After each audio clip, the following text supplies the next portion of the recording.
the case, we ought to be in Syria. There are wars of opportunity every place. And I'd just like to end, Mr. Speaker, by saying this.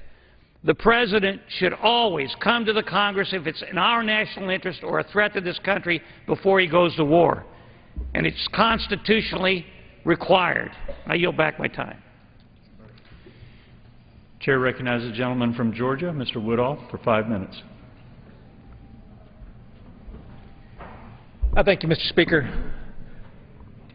I came down to the floor today to talk about the fiscal crisis that we're having in America. And there are those, when I open the front page of the paper, Mr. Speaker, I read the headline, and it talks about having a debt limit vote crisis in this country. A debt limit vote crisis. I went back, I looked, and apparently we've raised the debt limit over 70 times with a vote right here in this body. Apparently having a vote isn't a particularly complicated thing to do. What we're having is a debt crisis. And I think that's an important distinction. And I was talking to a freshman colleague of mine yesterday about that. Understand that we can have the vote, Mr. Speaker. It's within the House's authority to bring a vote to raise the debt limit tomorrow. In fact, we brought that vote to the House already. Should we raise the debt ceiling or should we not? Mr. Speaker, we defeated it. Defeated it by a wide margin here in this body. What we have is a debt crisis. Now, Mr. Speaker, if it were just existing debt, perhaps we could work out a way to finance that, but it's not.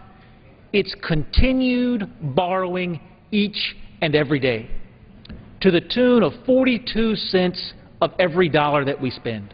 42 cents every dollar that we spend, Mr. Speaker. I mean, in other words, if we paid for Medicare, Medicaid, Social Security, interest on the national debt, those other mandatory spending programs, just those, Mr. Speaker, we've already spent every nickel in federal revenue. That means every nickel that we spend for education, every nickel that we spend for transportation, every nickel that we spend on national defense, on homeland security, on the environment, on the courts, every other nickel we borrow with absolutely no plan, Mr. Speaker, for changing that going forward. If the President were here today, Mr. Speaker, I would say we do not have a debt limit vote crisis. We have a debt crisis, and there is only one body in this town that has put together a budget that will address it.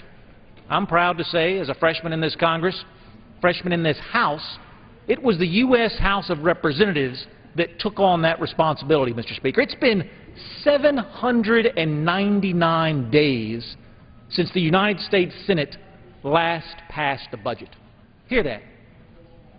3 years ago, since the Senate last passed a budget. Not a balanced budget, mind you, Mr. Speaker, but a budget at all. These are serious challenges that require serious people to offer serious solutions, and the only one that has been offered in this town, Mr. Speaker, came from this body, and I encourage the President to go back and take one more look at that, because when we come down to game day, come down to the crisis, understand what we're talking about when we talk about a crisis. We passed the debt limit back in May, Mr. Speaker, as you know. We've just been shuffling the books in this town because that's what Washington does so well. Raiding this fund to pay that, raiding this fund to pay this, over and over and over again, and apparently the games just run out on August 2nd. Well, Mr. Speaker, the games cannot continue. The games must stop, and they must stop here, and we must lead as we have always led in this body. We do not have a debt limit vote crisis. We have a debt crisis that is driven by our addiction to borrowing and spending. The borrowing and spending stops here, Mr. Speaker, and I thank you for your leadership on that. I yield back my time. Pursuant to Clause 12, Paren A of Rule 1, the Chair declares the House in recess until the hour of 12 noon.